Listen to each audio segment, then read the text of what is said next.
Hello everyone, I'm Caroline. And I'm Phil. Hi, welcome to our happy hour. It's really lovely to see you all this evening. Can you see how many are actually in?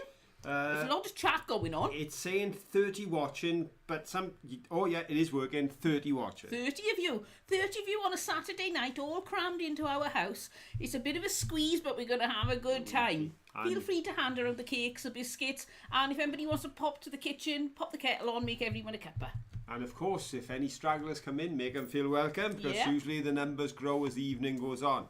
And just to say, I noticed in the chat yesterday on the premiere, I think it was Rachel saying she had a ear infection, so I hope you're feeling better, Rachel. And anyone Not very else, nice those, are they? anyone else out there who's a bit under the weather, because gosh, there's some bugs about. There's some bugs about at the moment. Yes, you did hear that people are not wet. What's that?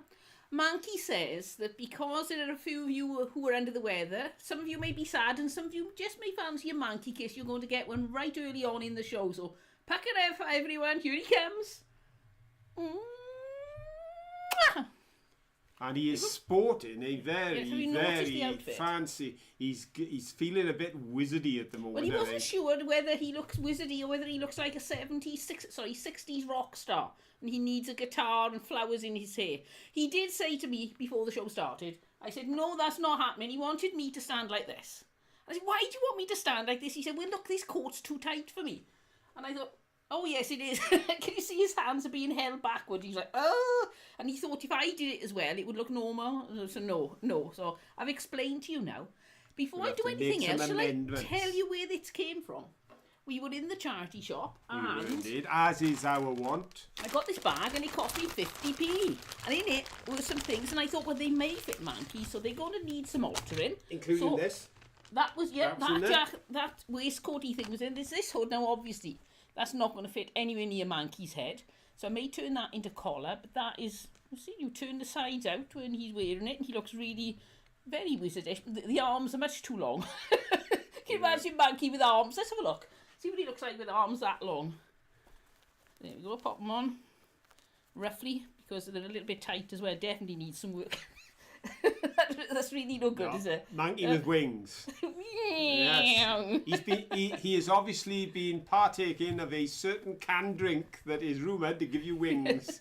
See how I avoided any advertising then? Oh, you can say that. They may even send us a crate full of them. Not that I even like the Not stuff. that I would drink it, no. Right. And there's also this, which has got a musical instrument on it. So I'm assuming it's Musical supposed note, to go... is it? Musical note. Same sort of thing, you know what I mean. So I can give him that to hold that there. And there was also the belt in there, and there's another belt.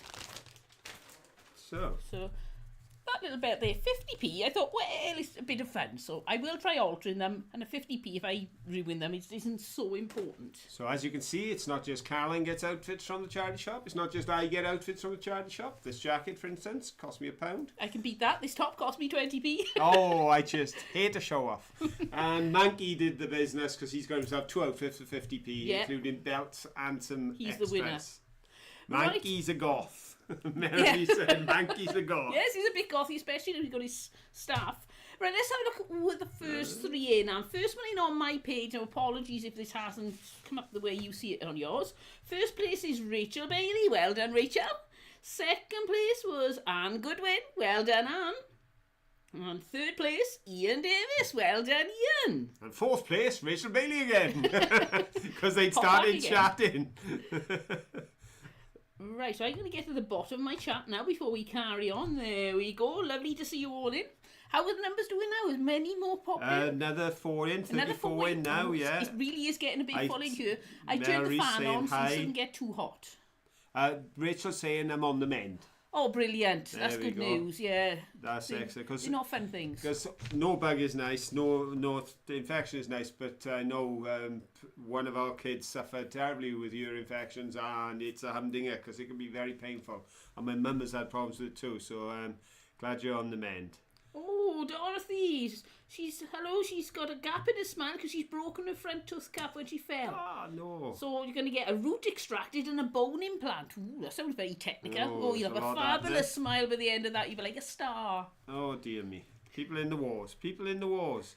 West Country Mudlark seem to be among those who've come in. And I did see somebody else saying, joined in you late, but just in time for a kiss. I think that came from Sharon. Well done, Yeah, Sharon. got in there Just just in in time. time, Wouldn't want to miss time a kiss for on the kiss. Manky. There we go. Maggie's and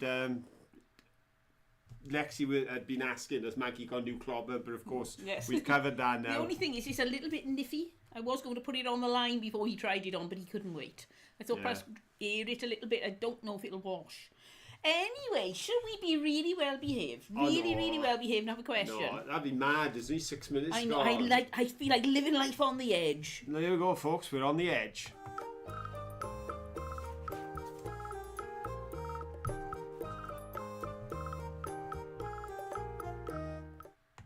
Okie doke. And if that's deafening anyone, let us know. Yes, sorry. Okay. Quite early in the video this time, Caroline came across a find which was not something that's usually on our list and not something we brought home with us, but it was a bird's egg that had fallen from a nest, or possibly had been put out of a nest by a cuckoo. I don't know. But obviously it had come down to the ground. And for that reason, I'm going to do a bird egg question, because that egg, for the kind of bird's eggs that we tend to come across around here, was quite a size. But if you want big eggs, of course, it's the ostrich egg, because the ostrich eggs are the biggest eggs that are laid by birds that are still with us today. But they did not produce the largest egg that has ever been discovered, because the largest egg ever found came from what has been called the elephant bird. And to give you an idea of the size of the egg, if you were to fill it with fluid, it would hold over 2 gallons. So it's a fair size egg and a fair size bird. I did read in part of my research, I believe it stood a metre higher than an ostrich, so pretty big bird. The question, folks, for you to go for with your A, B or C is, which country was the elephant bird native to? Was it A, Malaysia, B, Madagascar, or C, Mauritius? Go! So there we go. This bird is actually called the something elephant bird, and the first part of it is the country from which it originated. So I'm not being super clever in knowing this. It was in the title. Phil said to me, he was telling me the questions, and he said, where does this bird live? And I just said, in a very big tree. He said, no, not that, the country. That's right. And then Carolyn guessed the country. So if any of you get it wrong, don't worry, you're in good company, because my wonderful wife got it wrong as well. She thought the actual answer was too obvious, so she went for something a bit more clever. I thought Phil was catching as well. She thought she'd be clever, but I can see we've got lots of answers coming in. Right, Karen said, love charity shops. I'm doing a sock KAL, which is a knit along, and everyone around the world is using fancy yarns. I said mine was a charity shop find. Yep, yep. I think that's a speciality. I take it then you're on Ravelry. I'm on Ravelry. I don't go on there so much now because I can't knit and crochet, but I show you. Talk about knit-alongs and socks. Look at these. These are my favourite pair of socks that I ever knitted, because I span the wool, then I dyed the wool, and then I knitted the socks. So they're mine. Well, anyway, back to the subject in hand. Yes, which is, was it the Malaysian elephant bird? Was it the Madagascan elephant bird? Or was it the Mauritian elephant bird? I can tell you, folks, the answer was, just like the cartoon, Madagascar. Yes. Oh, I'm going to just rearranging things hang a on. minute. Caroline's just unplugged me. I keep falling over my wire. There we go. I've been unplugged, so if I suddenly disappear, you know what's happened. I've been unplugged. Keep an eye on the power. So, Madagascar was B. B. Which means that the first correct answer is the very first answer in, I believe. And, hang on, what's going on here now? You haven't got it wrong again, have you? No, it's just there's conversations going on, and there's answers higher up above the conversations, and I don't know if they came in before or after. But I'm gonna go with West Country Mudlarks with a B. And then I'm going to go with West Country Mudlarks. Lexi B with a B. Well done, Lexi.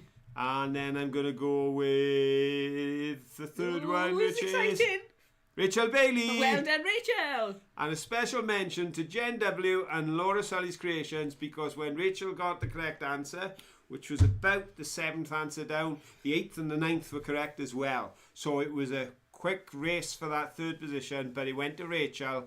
So it's West Country Mudlarks, Lexi and Rachel Bailey. They take in gold, silver and bronze. Yeah, Madagascan elephant bird. Now that might seem like a rather strange name for a bird, but I suppose they just thought to themselves, was he big? It's huge, so we'll call it elephant bird. So it has got, and I'm not going to say it because I didn't even trouble myself to write it down, a Latin name, which has not got anything to do with elephants. Right. But is commonly known as the Madagascan elephant bird. Right. Abigail said, make me a pair, Caroline. They look comfy. I would love to, but because of my hands, I can't knit or crochet anymore. So, sorry. They're a collector's item, those socks. I haven't got many pairs I kept for myself, and now we're really running low on those. And when they're gone, they're gone. And Ian said, "Hi, Caroline and Phil. I was down there only this week. If you go 50 metres further in, there's a load of stuff we left out for you both." Oh, brilliant. Thank you. Oh, that's worth knowing. Right, that's it. I want to go down now and go 50 metres on. Oh, it's such fun, isn't it? We actually got to the point where we were so hot and exhausted. As you could tell, I can't remember another time when I've actually had to take off my jacket and my hat. I know. Got too hot. I had to. Revealing so much of yourself. I was boiling. And it got so hot, as we say, the camera, the battery went dead, and when I tried to take the battery out, it had got so hot, the battery had melted inside the camera. We thought we were in real trouble. Which apparently according to Tim, we were, because they can he explode. Said that can explode. He said when batteries get that hot, they can explode. And he said the one thing you must not do is put anything sharp near it. So Caroline laughed. She said your dad was sat in the middle of a bottle digger's hole with a glass shard trying to prise the battery out so we could carry on filming. To which Tim, our tech support genius, shook his head. He despairs. And when I got the battery out, he took a jar, put the battery in the jar and put a lid on it. He said, leave it in there for 24 hours just in case it decides to burst into flames. So, yes, we were hot and exhausted, but we will complete that journey. We will complete. In fact, we'll get that journey complete and we will get that out as soon as possible. Trying it out next week if we can. We'll do our best to get it done this week. Yeah, and I will also do repairs to the pieces that Caroline picked up and see what we've got. And I'll tell you what, in next week's video, if all goes well, we'll not only revisit and collect more things that our lovely friend has left for us, but also we will do the repairs in the shed and put that out for you as well. We'll take you down the shed for a change, because it's been a while. But I have just done a little repair now, just as we came on camera, while Caroline was playing the introduction. And there is the GJ, which, as I said, with slight modification, could have been Caroline Johnson. As it is, she's going to have to change her name to Gaynor. But there we go. Not that it'd be worth it, not for a third of a cup. No. But don't often see... so it's very nice. You can see it's definitely hand painted. It's lovely. Somebody's done that. Real personality in that. Somebody's put that on there. So I've made that one, but I've still got sufficient glue in my bottle that has not gone hard, because this stuff goes hard if I leave it too hard. You very rarely get to the bottom of the bottle before we set solids. No, I just don't use it fast enough. But I've still got some in the bottle, so watch out for next week, folks. All being well, we will complete the journey through the dip, and we will take a trip to the shed as well. Yep. How does that sound? Okay? Right, Rachel said, my prize knitted possession is a Doctor Who scarf my mum knitted. Oh, I think it's one of those big, long, stripy ones. They were great fun, weren't they? And there was something else. Ian said, yeah, it's like a jungle there at the moment. I was just worn out because everything was as tall as us. We were trying to get through. In the end, Phil went first because I was really tired, because it catches on your legs, all the brambles be catching your arms. The weeds were genuinely, as we showed, taller than me, and I'm 6 foot. It was bad, wasn't it? They're taller than me, and one of the things that we found the most difficult, strangely enough, nettles were a nuisance because I did get stung several times. But the other thing that was a real nuisance this time, we've never had so much trouble with it, is that sticky bob stuff. Oh, yeah. Because it grows and it kind of forms almost like a net. Yeah, mesh. A mesh. And you're trying to walk through it, and because of the nature of it, it actually holds it. It's like one of those creepy movies, with big spider webs you can't get through. Yeah, I had big green marks on my jeans where it was grabbing my legs as I was trying to push through, because I was trying to go first to try and create space for Caroline to get through, and it was a humdinger. And of course, when you're doing that in that heat, you just get hotter and hotter and hotter. And we hadn't taken a drink with us, which wasn't a wise move. But we got there and we survived, as we proved it. Yes, like, hello, we did survive. Anne said, last time I remember you taking off your hat was on a trip to France. Yeah, that was a while ago. And over there, of course, it gets up 30 degrees. And I'm pretty sure we're at 30. It was 28, 29 when we got back to the car. and I'm pretty sure in the shelter of the dingle, in the dip with the sun on your back, we must have hit 30 degrees there, because they've actually hit over 31 degrees recorded officially in some part of Britain this week. We had our hottest day of the year, I think, yesterday, and we've just had one of our wettest days of the summer, I think, today. It just flips back and forth. It just flips back and forth, matter of 24 hours, and you can just go from glorious beach weather to needing an umbrella and a coat. Well, you can't wear a coat because even in the rain, it's too humid, isn't it? Oops. But there we go. That's the way it is. Meryl said, who's your favourite Doctor Who? Mine, just a second. Mine was John Pertwee, although I love Tom Baker too. No, I was never really into Doctor Who. No. I remember when I was really little, it used to come on, the music would play, and I was so scared because people had told me it was scary, I'd run out of the room. So I just never got really into watching it. So the man, Tom Baker with his scarf, was memorable, and he's my inspiration for my dress sense. Yes. With my scarves and my hat and my coats. David Tennant was funny. The clips I saw of it, but I've never really been into what. I don't like anything scary or tense. There's not much that David Tennant does that he doesn't do well. I think as an actor, he is incredibly good. As you say, when it comes to fashion sense, I'm very much Tom Baker. But you did see in the flesh. I was going to say, I have seen... driving through Bargoed town in a beach buggy, Mr. John Pertwee and his co-star, because they filmed at a colliery just a couple of miles from where we lived. And I think I've actually been up there and filmed it on this channel. I think we may have. I think there may be a film out of the quarry where they did the movie piece, because you have to have a look. There's a piece in the series they did. It was set in a colliery in South Wales, and these green maggots had come from outer space and taken over the colliery. And there's a bit where this huge giant eagle comes down, tries to grab them off a cliff edge, sort of 1,000 feet in the air. Well, it wasn't 1,000 feet in the air; it was about 40 feet in the air. And I was stood at the bottom of that cliff while he was swinging a pair of huge bird talons on a plank from a crane and waving it above their heads. So we actually were there for the shooting of that. So as a youngster, and that's the one you tend to remember most, I think, it would be John Pertwee. Right, where's it gone? I've lost it now. Oh, hello, Charlotte. Now, Linda's on my side. Doctor Who frightened her as well, so there we go. We're a pair of chickens together. No, for me, it's got to be funny, amusing, educational. That's the sort of thing I like. Funny, amusing, and educational. You don't want much to do. It sounds like Let's Go. Well, they haven't got to be all three, although some things are. Indeed, this is. Well, I suppose that's debatable. I suppose funny and amusing is two in one there, isn't it, really? I suppose that if it's funny, it tends to be amusing. Yeah, but it is different. Entertaining, educational. I could tell the odd joke which would be funny, but then we wouldn't really be captivating, sort of, oh, this is fun to watch. Without captivating people, right? Right, where you gone? I'm coming. Your ingots. My ingots. Want to see my ingots? If you show people your ingots, because I've got an ingot-related question. So there, Caroline. Look at my ingots. I love my ingots.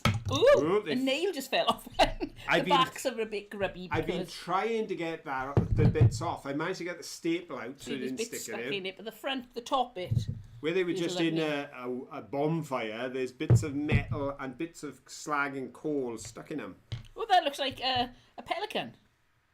Yeah, see, there's a big beak. Sorry, that was right by the microphone. I bet you're all going, my ears. Oh, you were going, my ears. You don't say it like we do. And this, I thought, looked a bit like Casper the Friendly Ghost one way. Which way up was it? I don't know. It doesn't look like him at all now. Did you think it looked a bit like Casper the Friendly Ghost at one point? Probably a bit fell off him when I was watching it. Yes, maybe. But look at that. I wonder if I were a millionaire. No. Is there enough aluminium there to make me rich? Our Ed came up with a good suggestion. Was it aluminium framed windows that were on the fire? There was a lot. That's a lot of aluminium, isn't it? And a lot of glass, yeah. So that was a good suggestion. So now, folks, we will have a jingle for a aluminium ingot related question. Oh, right. See, she's ignoring I'm me. trying to read She's it. so busy reading Keep the up with the chat. talk I thought, chat. we're not going to get no jingle. I am talking here, and it's not going to happen. Of course I'm not ignoring you.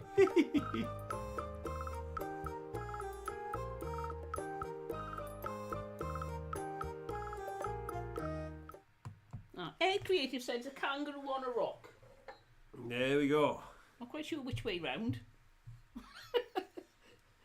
That way? I don't know.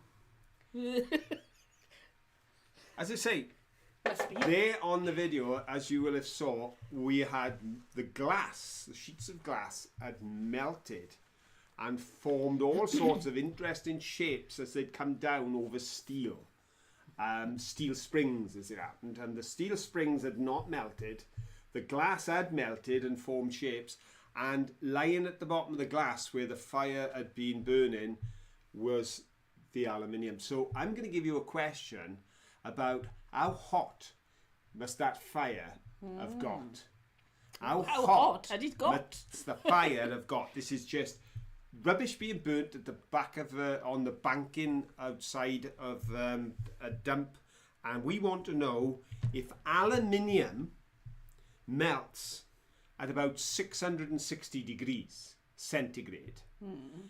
Obviously the fire had reached that level, but what level of heat was required to reach the melting point for glass? Ooh, Is somebody will know this. it A, 1000 degrees centigrade, B, 1500 degrees centigrade, or C, 2000 degrees centigrade? Go! Did I get this one right or wrong? You got guess. it wrong. Right. You're right, you got it wrong. I did get one right. You did. I'm not very good at the questions. Oh, here comes the answers. Oh, Answers here we starting go, to come in, here we starting to come in, go. starting to come in. Oh, people are going. Here we go. Right. Oh, We've got a bit of everything. Got Yeah. all three answers in a variable state of dispersal. So A variable I will- state of dispersal. Yeah, Now yeah, that's we got- a sentence we to got contend A, C, with. C, C, B, B, B, A, C, C, C, B, B. I sound like somebody doing their piano lessons, You don't do. I? That's as far as I remember from my piano Oh, lessons. a funny colour on my screen with a funny colour, sort of greeny bluey tinge with red we've- bits, we've red had- highlights. We've had hard days, see? Look really weird. Just look now and thought, ooh, we're weird. Oh, right, but I can't remember what the right answer was now. Let's have a look. Ah, yes, and I yeah. remember what I went for now. Phew. Just Right need to be there. over the top. Right there, let's go back up to the top. And I'm going to go down and down and down. Down, Down, down, down and down and down. Down and down and down and down. Because this person doesn't get a podium position, but they have been extremely accurate in their response. Extremely accurate. Yes, Abigail House has stated, but well down the line, that the melting point of glass is between 1400 and 1600. Because of course, very I good. suppose it varies according to the glass that you're melting. So it is between 1400 and 1600. Come on, all you clever people. Which of those three numbers is between 1400 and 1600? Ooh, quick calculation there. It is 1500, which means you're looking for B again.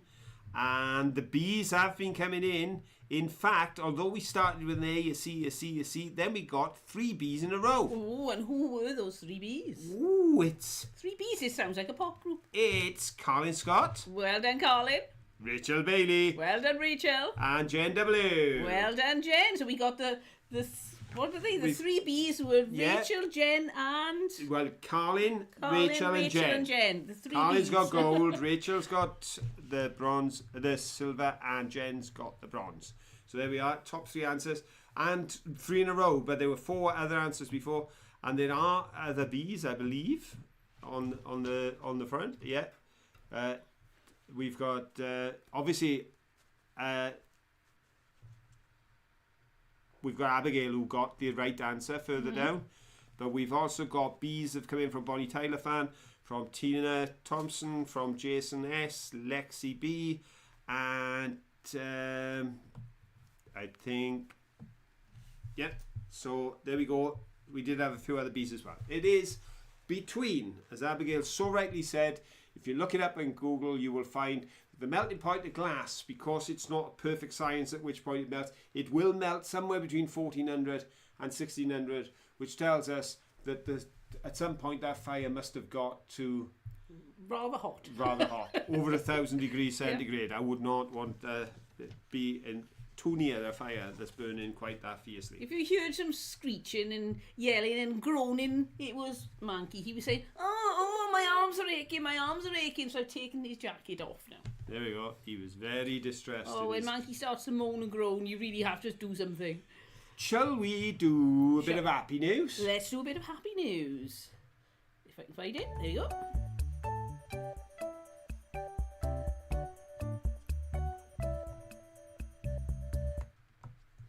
Right, ta-da! And this is Postal Worker Saves the Day.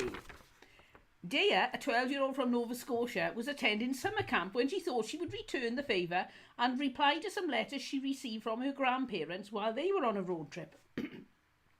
But the rural address was so complicated, and in her focus to get it right, the all-important postage stamp slipped her mind before she slipped it in the mailbox.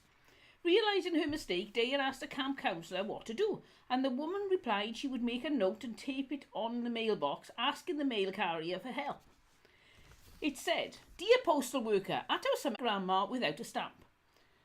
Read the letter. She put in, Caroline thinks I've written it wrong, so she puts in, "it said," and at the end it says, "read the letter." Anyway, if you find it, can you please return it to the McPhee Centre or use the stamp on the back of this page? We would really appreciate it. A day later, a reply appeared at the bottom of the note. "Found it and stamped it. Have a great day." Oh, wasn't that nice? They could have just said, "I'm not doing that. It's not part of my job." That's really nice of them, isn't it? That's the thing. You know, such lovely people out there. And it's not always a big thing. Sometimes it's a small thing. So it was a very small thing to us. But to this child, it was really important. And somebody sorted it out that easily. Yeah, it was a case of somebody not thinking, that's not my job. Quite often in life, you can come up against somebody who says, that's not my job. They're in the position to be able to do something for you, but it's not their job description. But then again, you also meet so many lovely people in life who go the extra mile. And I think that's what's happened there with the post worker, because they could have thought, oh no, I've got this mailbox full of mail, and now I've got to sort through it, I've got to find it, I've got to put a stamp on it, and I'm already running late, and it's hot, and you could have 100 reasons not to do it. But instead of that, they thought, this is a 12-year-old child, I can do it. And they did it.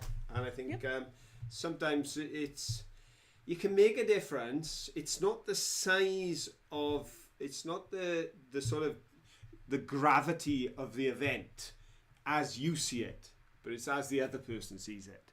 So it wasn't a big deal for the post worker to do it, but it was a big deal for the little child to know that the postcard was going to make it.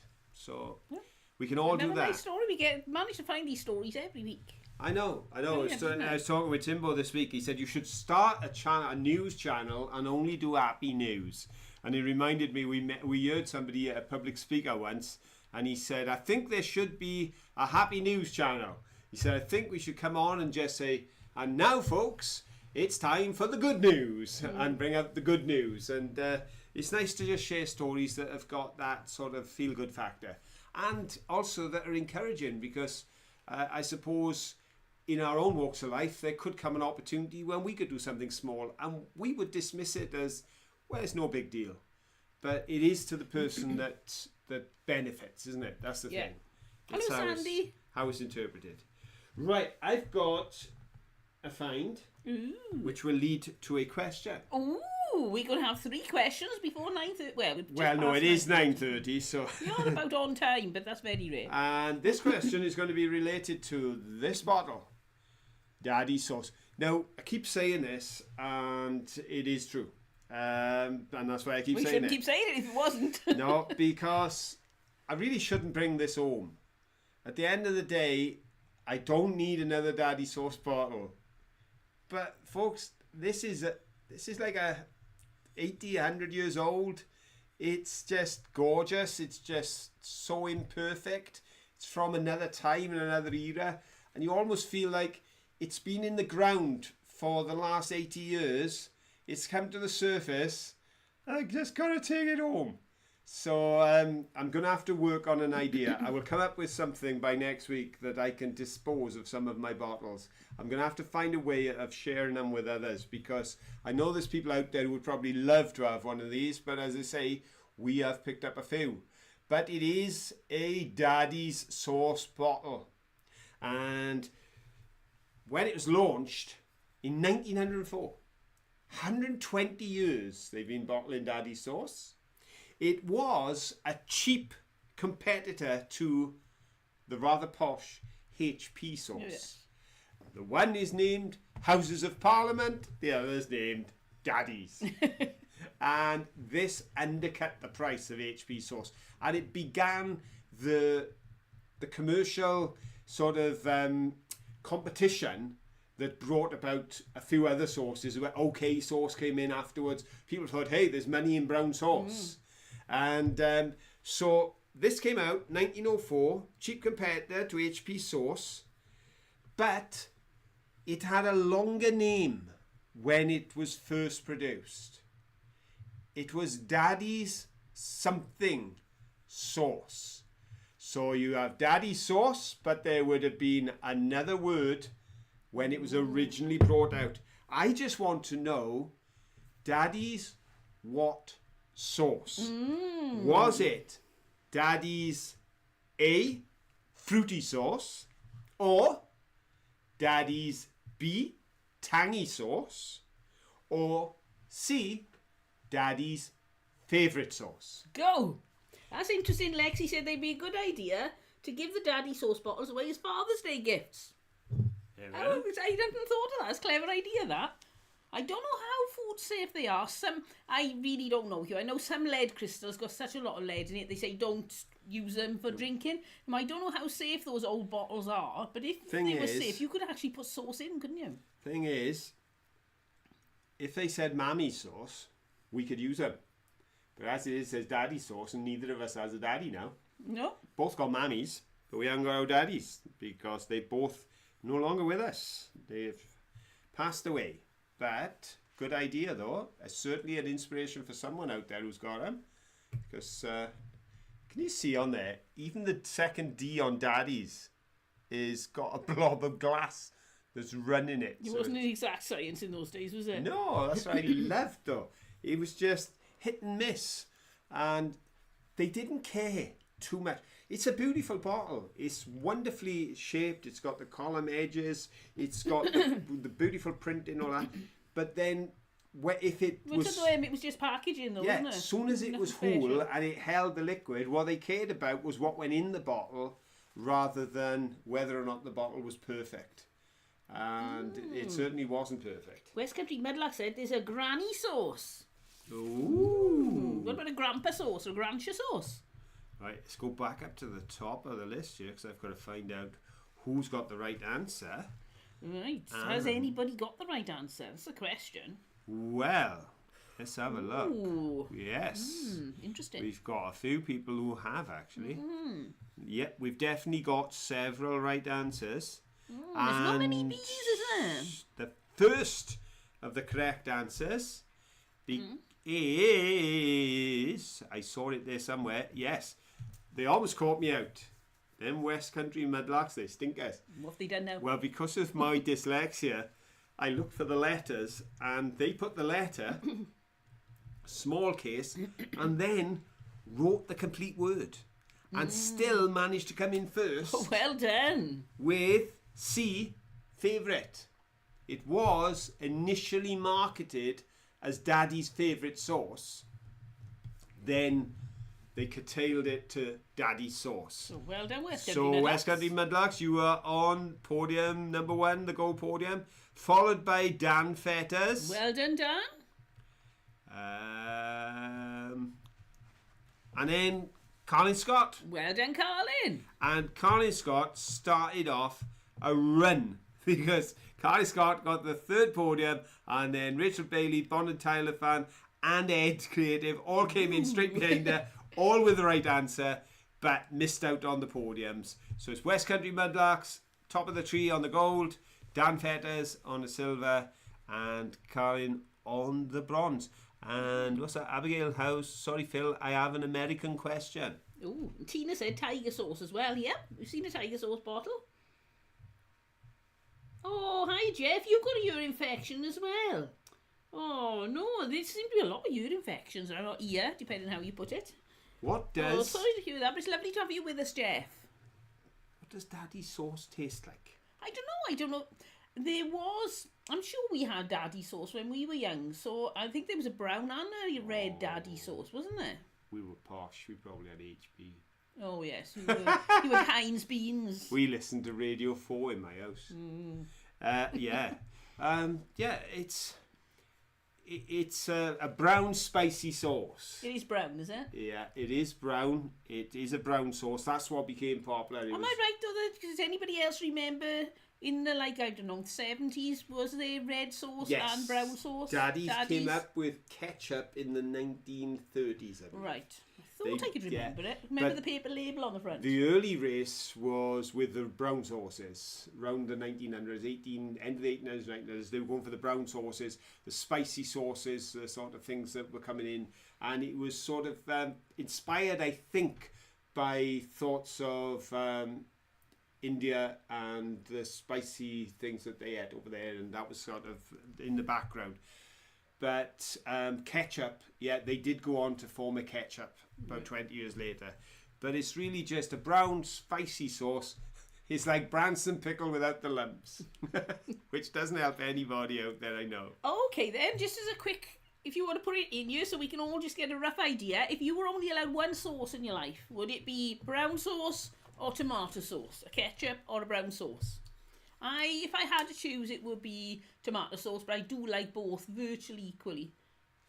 I can handle brown sauce, but I don't eat it. You're not a sauce red person, sauce I wouldn't have. I can imagine having a bit of brown sauce on toasted cheese and onion on toast. Yeah, that would be nice. I can imagine that might work, but I can't think of a single purpose for ketchup other than passing it to the wife. Lexi said you can still get Daddy's and B&M's. Yeah, Daddy sauce is still available. It is. Well, Karen said, I used to make an HP sauce. Basically, it's blended dark chutney. I think Daddy's sauce is actually owned by Heinz now. Right, it could be. I think they may have bought out the rights to Daddy's sauce, because that's what's happened to a lot of companies. They keep the names, but they go into a bigger company. Actually, here's a useless bit of trivia for everyone. Useless trivia coming up. One of the things that was a super boost for HP sauce, the original brown sauce, that was named HP with the picture of the Houses of Parliament on it. One of the biggest boosts to their sales was when Harold Wilson's wife was being interviewed, and she said, if Harold has one flaw, it's that he covers everything he eats with HP sauce. Even his ice cream, I bet not. Now, obviously, the reason she said it was they were coming up to an election which he won and became Prime Minister again. And there's nothing makes you sound more one of the working men than liking your brown sauce on everything. But the second benefit was HP sauce sales at that point in the 1960s went through the roof. So there we go, see? Bit of useless information. The only sauce I have is soy sauce. Dorothy, you know what I'm saying? Well, it's interesting to see what people like with their sauce. Well, cheese and potato pie for Meryl. Yeah. Right then, so should we move on? What are we going to do now? Find? Do you want to do a find? Do you want to do a find? You doing find? What have you done find? I've done a find. Do you want to do a find? What have you got over there, my darling? I'll show you some bottles. Time's getting on. It's gone 22 already, so I'll show you all my bottles in one go. Let's take my glasses off, because I always feel awkward looking at the camera. I get a bar across and I can't see you all. So I've got this one. I love the fact that the outside of this is really smooth. I know it's got a few little bits and pieces on it, but generally when we get bottles, they're really thick and rough on the outside. But that one's quite shiny and a lovely colour. And have you noticed the top? It's got like a ridge here, so I've never had a bottle like this before. I'm not quite sure what would have been in it. It's really interesting. It's almost like as if I don't know if it was made for a collar or something like that little lip there. But I like that one. And then there's one of these. We always like to pick these up. Aqua colour. See what I mean? Sick on the outside, but so pretty. You can see the colour, I think, better at the bottom. And of course, we've got to go and find meat paste pot, which isn't very well. No, give it that. It's got a big, huge crack along there. But look at this is a H&S. Is it a H&S? H&C. H&C, that's right. H&C. And if I show you, you can see the crack. But the pattern, is it showing the pattern? Let's have a look. See if I can get it to show up. It's a really pretty pattern on that one. I really like it. What's inside here? Oh, there's some bits and pieces. I've got more to show you. So we've got, look at this. That is the best example of pipe bowl we could find. There's hardly anything of it. Well, we rarely find pipe bowls down there, or stems or anything. No, it doesn't seem to be a tiny pipe bits, place. if anything. But then got this, which I think is off some sort of... Child's mug, is there? I don't know. I'm wondering that either that I It's thought... the alphabet again, isn't it? Oh, yes, no. Turn them round. Which way are they? There you go. There. Sorry. We had one, something No, you do similar, very didn't we, well not at so long showing ago? you this. Yeah. I don't think it was there. Was this was not likely to be off the same thing? See the QRSTU. Obviously, dark blue If you look at the curve, alphabet probably is a mugs mug. were popular at some point. And then one of these little ones. And again, they never lose their appeal. I don't know why. I don't know what it is about them. People could say they were boring. People could say they're not big enough to put anything in. I just like them. So there we go. That's my finds done. And that last one you showed, and this one, they were the ones that I found in this. Which that's what I said. I was pretty sure that a friend Ian had been down there leaving things, because those two were neatly placed in here, and this was neatly placed under a bush on top of the digger's hole. But this is an absolute beaut. It is in perfect condition. As perfect as they get. All these blemishes were there when it was made. Again, it's covered in pop marks and everything else, but you can see inside, and it is genuine, because as it says on the bottom, not genuine unless bearing Hartley's label. So there we go. It is a genuine pot, and again, just can't resist them. Even though we've got several, just can't resist them. And I kept one bottle over my side, because this is probably the most wonky, sickest, twisted bottle of the lot. Its neck is the wrong shape, but that I don't think has been in the fire. I think that's just how they made it. That gets come out of a press, and it was that shape. And again, I just can't leave it. I was thinking today when I was washing these to bring down to show, before I went mudlarking in Yorkshire, I'd never ever seen, heard or knew of a Snapdrop bottle. No. Never ever seen one in my life. Wouldn't have known what one is. Now I've got a shed full and I can't move, but I can't leave them there. I just keep thinking they are too nice to put back in the ground. So I will work on it. I will put something out there and see what we can do. But we need to have another question, don't we? In fact, before we do, Lexi said the company shop was giving away cheese sauce this week for free. 5 kilogram bags of the stuff and 3 kilogram bags of raspberry sauce for £1. Ooh, I'd love to have been there. I've enjoyed that. I'd put all that, well, not all of it, obviously, because I can't eat that much, but I'd put the strawberries, the cheese sauce on top of some pasta. Very nice. Right, question.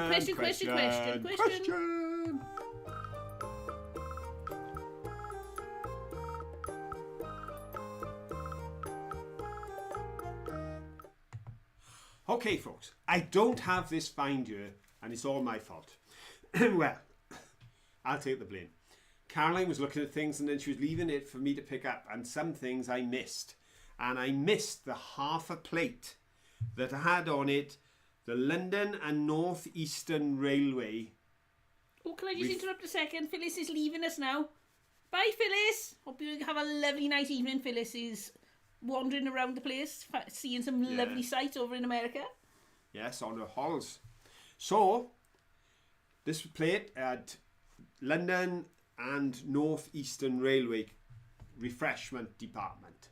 But I didn't see it after Caroline put it down, so I didn't pick it up. but it does give me the justification from the video, because it was in the video for you to see, to ask a question about the London and North Eastern Railway, which is not to be confused with London North Eastern Railway, because London and North Eastern Railway was formed in 1923, whereas the London North Eastern Railway is actually a franchise that's being run today, which is different. As I say, formed in 1923 by merging various other railways, and at its height, it had 7,700 locomotives, 20,000 coaching vehicles, and 29,700 freight vehicles, which all ran on how many miles of track? Okay, London and North Eastern Railway Company, how many miles of track in total? Was it A, 2,500 miles, B, 4,500 miles, or C, 6,500 miles? Go! Okay, this is one you got right. What do you think? It ran from London up to Edinburgh and up to Sheffield. It went on from Edinburgh, I believe, to Inverness. It was London and up the northeast coast, up past our Lexi's place and beyond, and all the way up. So, are you thinking that, as I say, lots of answers coming a fair in. amount of stuff out there, but the mileage of track, was it approximately 2,500, 4,500, or 6,500 miles of track? Right, let's have a look. Woof. Lots of answers. Lots and lots and lots. Do we have any right answers? Like I see A's, B's and C's, so I think we're okay. Not many B's. There's more B's coming in later on. Okay, well, the B's coming in later on won't help them, because they've got to get in first, and they'd still be wrong. Because it's neither A nor B, it's C, because there were 6,590 miles of track, We'll get another to drink be back. exact. So we're looking for C's. And the first correct answer in with a C was, yet again, taking a podium, Carlin Scott, followed immediately by Merrill Reese, and then, breaking with tradition, Lexi B didn't go B, she went C, and she's right. So Carlin, you've got the gold, Merrill, you've got the silver, Lexi, you've got the bronze, and again, a race for that bronze place, because it seems that when we get down to that third correct answer, they come flooding in, because directly behind Lexi was Jason S, Ed Creative, and Ian Davis, all coming in with a C. There we go. So it was 6,500 miles of track. It's hard to believe these days just how extensive the railway lines were back in the 1920s, 30s, 40s, right into the 50s. Around this area, we've got numerous viaducts that are now cycle tracks that once carried trains. We've got so many pubs called the Junction that are nowhere near a junction, because they were at some point when the railway line went through. And an awful lot of the rolling stock and the track vanished out of Britain in the 50s and 60s. There was a chap called Mr. Beecham, and he wrote a report saying we don't need this, we don't need that. But the idea has been reversed, because in this area we've actually seen stations being reopened and line being relayed, because when they shut the steelworks in Ebbw Vale and there was no work for the people living up there, one of the initiatives that they took up was to relay the railway line and open it back up for passenger service all the way from Ebbw Vale to Newport. So we are getting railway back. And of course, as we look towards electrification of the railway lines and the rest, it could become a more favourable way of doing things. Saying that, I did see an announcement this week that the very last Royal Mail trains are being taken out of service. Oh, right. There will no longer be a Royal Mail train service, because they used to run the mail trains through the night, and they had the sorting offices built into the trains. They would have all the mail and they would be sorting it during the sort of 6-hour journey up to Scotland. They'd be sorting all the mail into the different sacks ready to be distributed. But that's all becoming history, it seems, this year. Bye, West Country Mudlarks. Bye. So there we go. Oh, Ian, we'll have to have a chat to you about that other site. It sounds exciting. Oh, thank you for telling us about it. Brilliant. That's great. We'll have to, yeah, we'll Another chat on the email. That'd be great if you can get in touch with us on mudlarking@aol.com. Mudlarking@aol.com. That would be fantastic. Thank you ever so much, Ian. Thanks. Because it can be a struggle to find interesting and entertaining places when we're at home in Wales. It's wonderful when we travel up to Yorkshire, but of course that requires 3 nights away and a journey, so it's taking 4 days off work and that, so it gets complicated. So that would be wonderful. Shall I do some happy news? Go on there, you do some happy news. I want without a jingle. Okay, I'll give you a jingle. I do like my happy news jingle.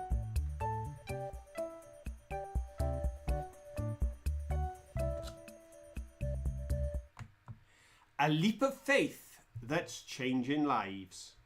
A man living with a facial disease has quit his job to focus on helping children who are bullied for being different.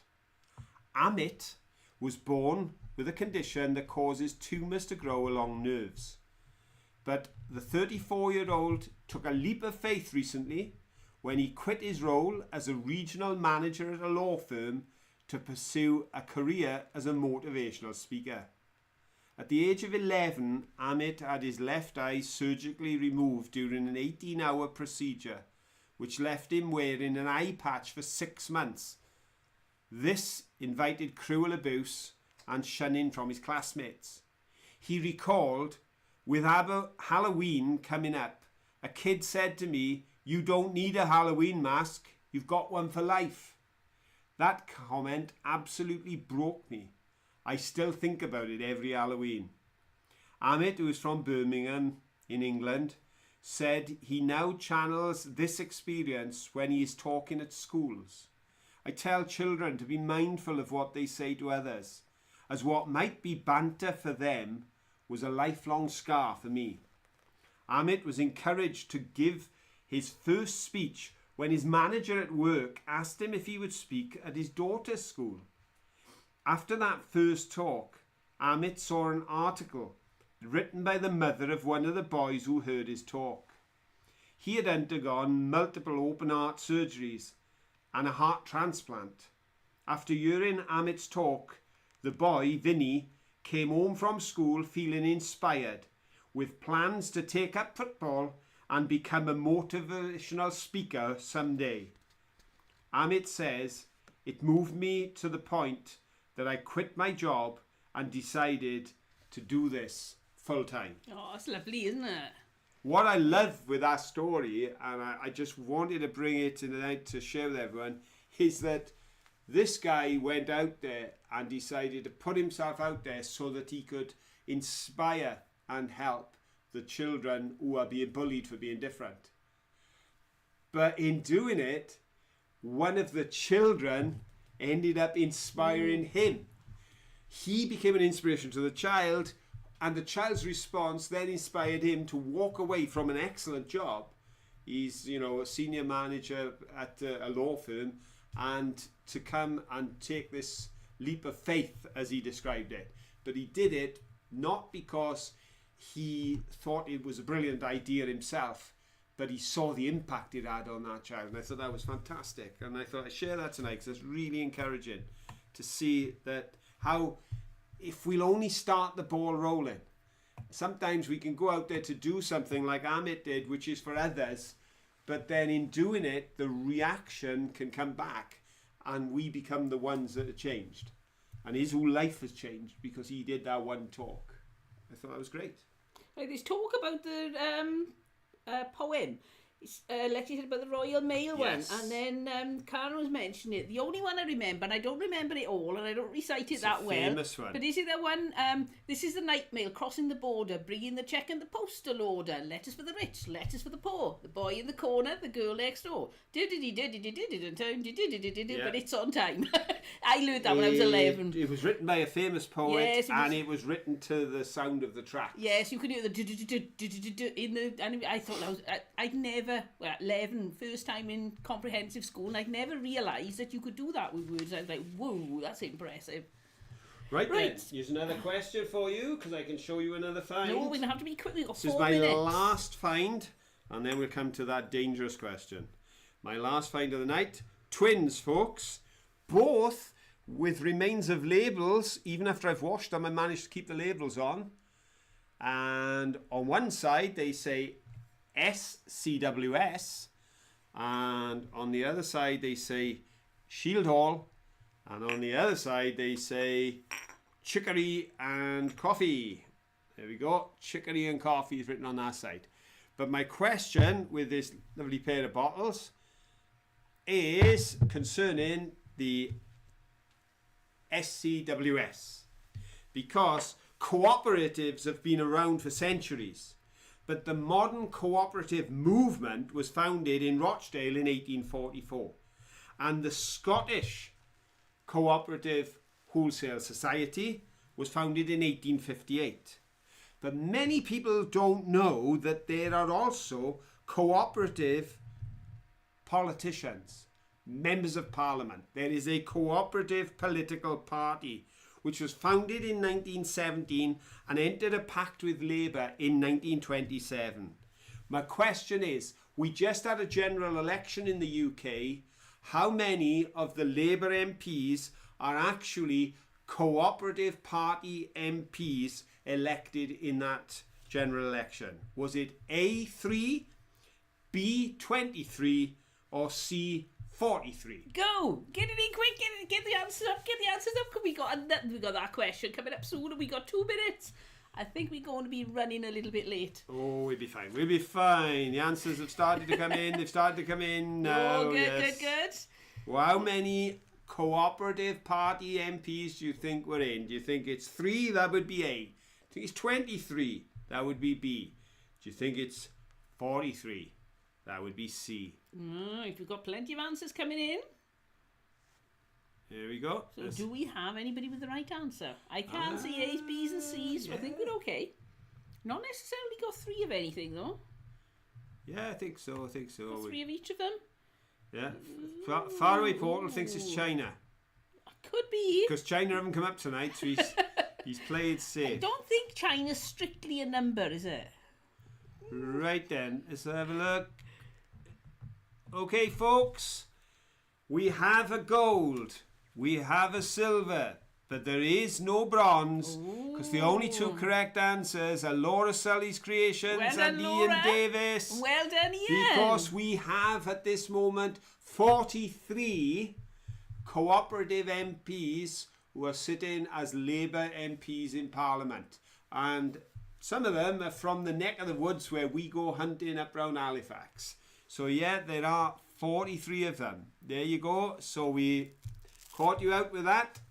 And in fairness, Caroline had a guess, and then I gave her when I gave her the first answer, she guessed that, and then I gave her all 3, and she went the other end of the scale. So there we go. Just a little bit of information for you. Yeah, the Cooperative Society. Also, there is a cooperative political party. They are people who are completely affiliated to the Labour concept, but also have a strong passion for the cooperative ideal. So there we go. Now you know. So here it is, folks. Oh, here we go. The question you've all been waiting for. And I'm waiting too, because I searched so many times. I've just noticed, after I'd given out the answers, the first naughty person... They're not naughty, they're very The clever. first clever creative character was Rachel Bailey, who just beat Lexi B. Oh, well done, They Rachel. decided if there's a podium space going, we're taking it. And Rachel, you got in first, so we'll give you that bronze award. But now, folks, how many times did you see Mankey appear how many places this week? Go. Right. So I'm not giving you any odds. Help You there put at down. all. It could be You a just give million. me you a number. Could be You none. give me you a number. I'm not going to give it A, B, or C. How many places did you see Mankey appear this Oh, week? now this is going to be interesting to see if anybody gets it. We could actually have no right answers at all for this one. Yeah, no, Oh, we get numbers are coming in. Numbers are coming in. How many did you make it? I made it. Interesting. Oh, we got anywhere from 2 from, let's have a look. Oh, 1, no, that's an I. Sorry, 2 from Dan Fetters was the first one in, down to 9 by Merrill, and anywhere in between. And Abigail watched the video 3 times. Okay. Here we go, folks. Ribble finds us in, and with his answer, which is usually definitive, 4 times. Well, Ribble says 4 times, but he's not the first person to say 4 times. So if I agree with Ribble, then Ribble gets a mention because Steve gets a mention because he's done such a fantastic and detailed job. Every week helps us out. Putting such a detailed piece of information takes a lot longer than taking just a number, a guess. But there are a few others who come and agree with him, and so do I, at exactly the same places. There you So go. we're in It's on the ball agreement. again. It is 4, folks, because 0 hour in my pocket right at the beginning. 6:29:30 on the ground when I'm showing the green bottle. 31:35-ish in the undergrowth. 36:35-ish to my left, just by my hand, as I did the end piece. They were the 4, and the first person to say 4 with a confession and a little 4 to start a Mankey, Ed Creative. It's a guess again. 4. Doesn't matter, Ed, you got it. Ed, Well done, Ed. you are a gooder guesser. Jason S. and Anne Goodwin. Well done. We got that second. Yeah. Jason second, was it? Jason. Well Goodwin, done, Jason. And then Anne Goodwin. Well done, Anne. And I believe I've got that right. And then came Ribble Finds with his Still well done, Ribble, because So- you're so useful to us every week. Ed, Jason and Anne. And I'm always excited to see Ribble's come in and see if they agree with mine. And a few weeks, he's had more than me and been right. And I've had to go back and find him. And once or twice, I've had one more than him. But there we go. Well done to everybody who got that right. Yeah. And even if you got it wrong, it's not easy. Laura, It's more difficult than any of Lexi, them. Laura and Lexi also got it right. Oh, well I can done, see Laura 4's and down Lexi. there. So yeah, 4 times. Well, that's it, folks. It's 4 minutes past. We've done our show. Did it? We fitted it in just about. Seen our finds. Done the Thank you questions. ever so much for joining us. It's been great fun. You're great company on a Saturday evening. Really look forward to seeing you all. And we'll see you all next time. But until then, don't forget. Have fun. fun. Bye. Bye. I've done it again. I can never find. We'll go in a minute. Hey.